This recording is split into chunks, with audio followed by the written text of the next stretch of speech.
আজকে আমার একটা পছন্দের খাবারের সাথে আপনাদেরকে পরিচয় করায় দিব। ভিডিওটা সম্পূর্ণ দেখতে থাকেন, অবশ্যই দেখতে পারবেন আমার পছন্দের খাবার। তো এখন আমি একটু খাইতেছি, আপনারা একটু ড্যাব ড্যাব করে তাকায় থাকেন না তাই খেয়ে একটু ভিডিওটার দিকে মনোযোগ দেন।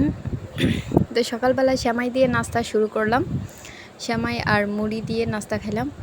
ঘুমায়া আমি যে কত খাই বাবারি বাবা, এত খাইতেছি তাও আর মোটা আর হইয়া দেখি না। তো যাই হোক, আমরা ভিডিওটা শুরু করি। আমাদের খাওয়া দাওয়া প্রায় শেষ, নাস্তাটা খেয়ে নিলাম। নাস্তাটা খেয়ে আপনারা আবার ভাইবেন না যে আমি একলা একলা খাইতেছি। আমি একলা একলা খাইনি, আমি পরিবারের সবাইকে আগে খাওয়ায়া ধুইয়া তারপর আমি খাইতে বসলাম। তো আমার খাওয়া দাওয়া শেষ করে এখন চলেন মেন ভিডিওটা শুরু করি। তো আমি এখন চেপার ভর্তা বানাবো।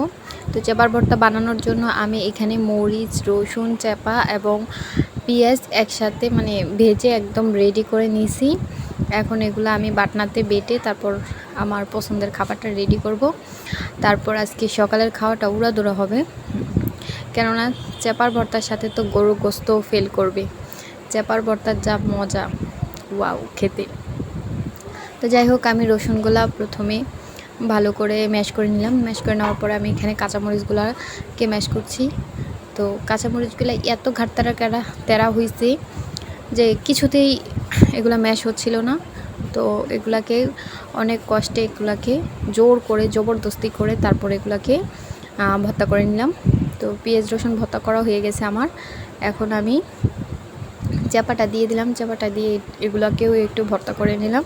নেওয়ার পরে এখন আমি সেই পেঁয়াজগুলো দিয়ে দিচ্ছি। তো পেঁয়াজগুলোকে আমি বেশি একটা ভর্তা করব না, এখানে আমি একটু হালকা হাতে মেখে নেব, যেন পেঁয়াজগুলো আমার বেশি একটা চটকে না যায়। কেননা চাপার ভর্তার মধ্যে যদি পেঁয়াজ কামড় না পড়ে তাহলে ভর্তাটার আমার কাছে তেমন একটা টেস্ট লাগে না।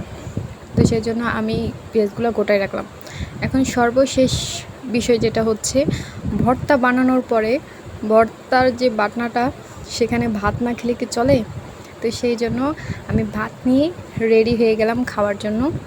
তো ওয়াও, গরম গরম ভাতের সাথে চাপার ভর্তা, শাকের ভাজি, আলার ভর্তা, আজকে সকালের নাস্তাটা ওয়াও ছিল।